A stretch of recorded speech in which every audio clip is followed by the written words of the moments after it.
ఓం నమో వెంకటేశాయ. 2026 ఆంగ్ల సంవత్సరము అలాగే పరాభవ నామ సంవత్సరానికి సంబంధించి మకర రాశి అంటే క్యాప్రికాన్ ఇంగ్లీష్‌లో. సో, సంవత్సర ఫలితాలు ఎలా ఉండబోతా ఉన్నాయి చూద్దాము. ఉత్తరాషాఢ 2, 3, 4, శ్రవణం 1, 2, 3, 4, ధనిష్ట 1, 2 పాదములు, ఆదాయం 2, వ్యయం 8, రాజపూజ్యం 1, అవమానం 6. ఈ సంవత్సరము ఏ పని చేసినా బ్యాలెన్స్డ్గా చేయడం అనేటువంటిది ముఖ్యమైనటువంటి విషయము.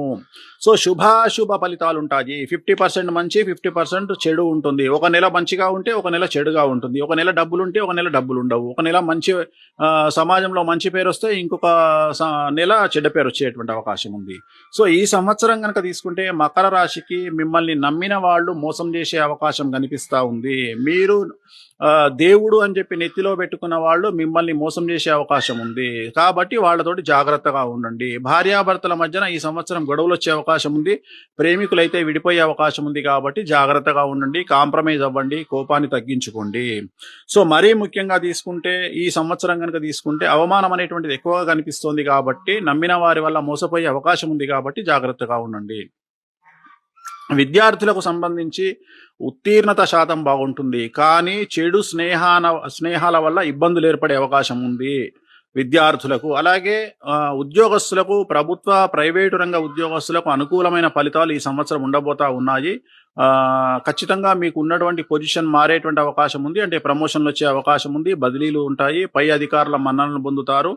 రైతులకు మొదటి పంట కంటే రెండవ పంట దిగుబడి రాబడి పెరుగుతుంది. కానీ మొదటి పంటలో వచ్చిన నష్టాన్ని రెండవ పంటతో కవర్ చేయగలుగుతారు.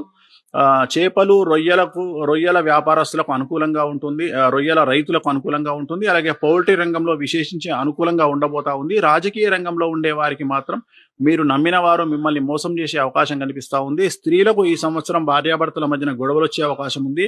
అది మినహా స్త్రీలకు చాలా అనుకూలంగా ఉండబోతా ఉంది మకర రాశి వారికి. సో, కళాకారులకు, క్రీడాకారులకు అనుకూలంగా ఉండబోతా ఉంది. సో, ఆల్మోస్ట్ ఆల్ 90% అనుకూలంగా ఉన్నప్పటికీ ఓన్లీ మీకున్నటువంటి ప్రాబ్లం ఏమిటంటే రాహు కేతువుల సమస్యల వల్ల చిన్న చిన్న సమస్యలు, అంటే ముఖ్యంగా పార్ట్నర్షిప్ మధ్య, భాగస్వామ్య వ్యాపారుల మధ్యన గొడవలు, భార్యాభర్తల మధ్యన గొడవలు, ప్రేమికుల మధ్యన గొడవలు, ఇలాంటి సమస్యలు గోచరిస్తూ ఉన్నాయి. సో, దీనికి సంబంధించి మీరు ఈ సంవత్సరం చేసుకోవాల్సిన రెమెడీ ఏమిటి అంటే శ్రీకాళహస్తిలో గురు దక్షిణామూర్తి వద్ద మీరు గురువుకు సంబంధించినటువంటి పూజా కార్యక్రమాలు నిర్వహించుకోవడము. అంటే అష్టోత్తరం అనేటువంటిది ఉంటుంది. అది ఎల్లో రంగు పూలతోటి చేసుకునేటువంటి అవకాశం ఉంటుంది. అది చేయించండి. లేదా శివాలయంలో సోమవారం నాడు రుద్రాభిషేకాన్ని జరిపించుకోండి వీలుంటే. నెలకొకసారో, 2 నెలలకొకసారో, 6 నెలలకొకసారో. సో, ఇది చేయించుకోండి. ఖచ్చితంగా సమస్యల నుండి మకర రాశి వారు బయటపడి సత్ఫలితాలను పొందుతారు. ఓం నమో వెంకటేశాయ.